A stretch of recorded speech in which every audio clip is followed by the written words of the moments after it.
How we doing, guys? Scottish Ramblers here, and today I'm going to give you a little talk through about the components on an oxy-acetylene machine. The gas cylinder, obviously you've got an oxygen cylinder and an acetylene cylinder. I'll just show you all the components that are on it and what their names are. Right, so this is what you call a regulator. That's your oxygen regulator, and that's your acetylene regulator. That goes right into your bottle. So obviously you see the line on here.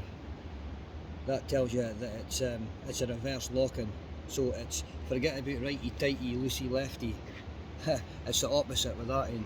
And then you've got your righty tighty, loosey lefty with this one without the line on it.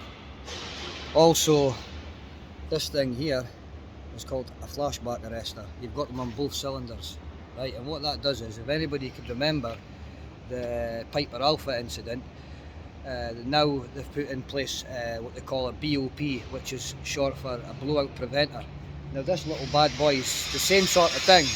It's a flashback arrestor. It does the same job. It basically stops any backfiring from the acetylene that will go back into the cylinder. I think you've got a good idea of what would happen if that went into the cylinder.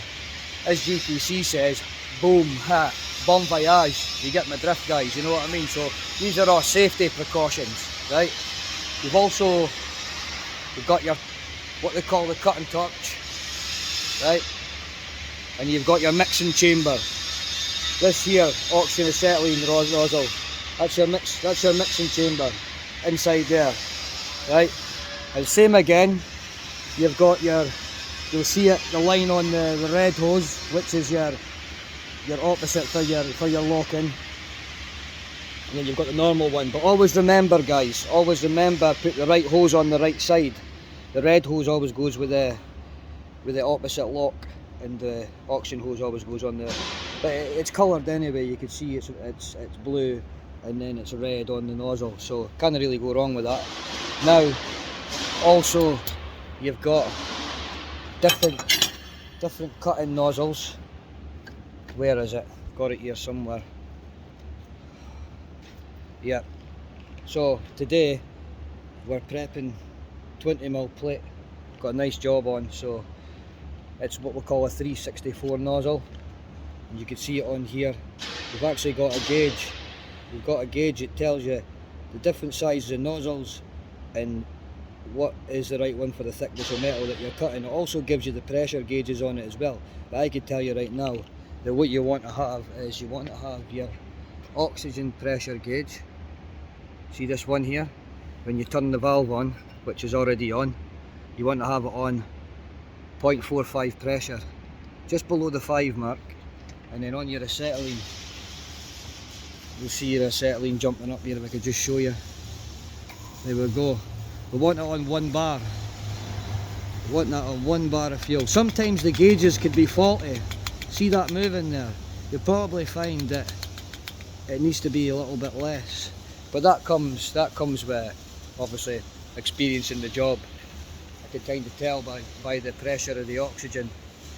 And you always keep your oxygen cylinder completely open, the valve fully open, because it's a high pressure cylinder.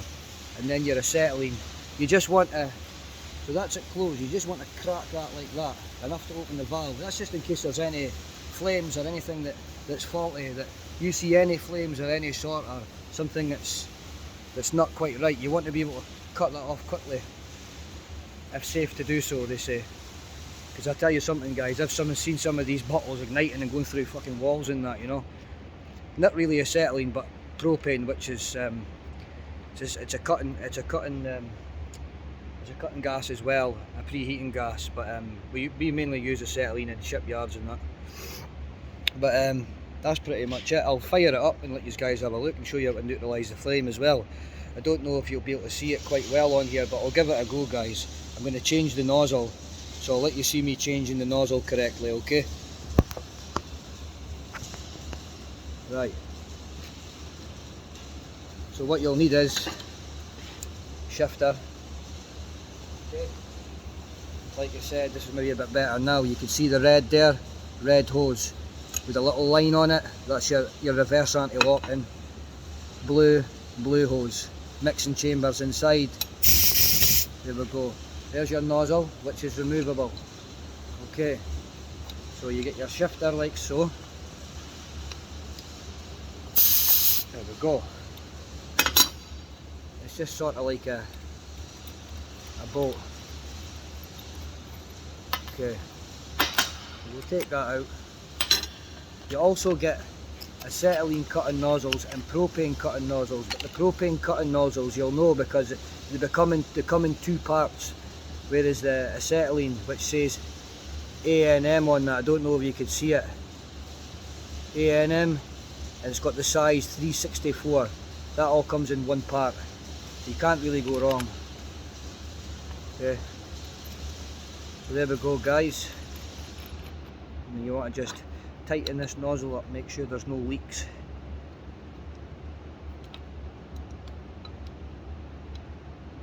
Just tighten this up real good. That seems tight enough guys. We used to put PTFT, what they call PTFT tape inside here, but it's now illegal for some reason, I have no idea. We don't really like you using it in fab shops. So, okay, the last part of this I'll show you. Now, don't do what I do and don't use a lighter. You use what we call a sparker, but I'm just going to use a lighter here guys because I've got one in my pocket. So what you want to do is you check your pressure. You've got your pressure there, yeah. You're going to turn the fuel on ever so slightly, ignite, keep your fingers clear, boom. Okay, then you want to put in acetylene. Okay, oxygen, sorry, oxygen. Your oxygen, oh, a bit too much. Right, again. Right, well, hold on a second. Sorry guys, left the acetylene off. That's it on now. You throw some acetylene in, turn on your oxygen. You see two flames. Until you see the little blue flame, there's two blue flames. Keep adjusting that second flame until it hits the first one. There we go guys. Just the lever down and you're ready to go. Ready to start guys. Well, that's it for the day guys. There's your little tutorial on how to use oxyacetylene cutting equipment. I hope that's helped people. I think I better crack on now and get some work done guys. But cheers for tuning in and stay tuned because this weekend I think I'm going to have a quiet one, but next weekend I'm hoping that we're going to be getting away down to Wanlockhead, down Dumfries and Galways for a bit of gold panning. So something a bit different guys. So stay blessed and cheers for watching guys. Peace out, have a good weekend.